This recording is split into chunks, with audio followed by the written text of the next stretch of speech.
Hello everyone, welcome back to our channel How to Tutorial. In today's video, we are going to see how to turn off conversation tone in WhatsApp for iPhone.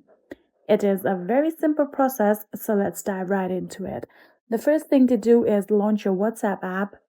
After launching the WhatsApp app, you have to go to the settings, which is on the bottom right corner right here. After going to your settings, here you will be able to see the option of notifications. Tap on it. And then scrolling a little bit, you will be able to see the option of in-app notifications. Tap on it. And then you will be able to see the option of sounds. Simply just turn off this particular option in order to turn off conversation tone in WhatsApp. Just like this. Now you have successfully turned off sounds for your in-app notifications. Now, in order to save it, simply just tap on the arrow that you can see in the top left corner right here. And now you are all set.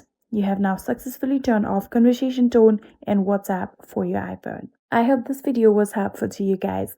If it was, please do not forget to hit that subscribe button and like our video. Thank you so much for watching. See you in the next.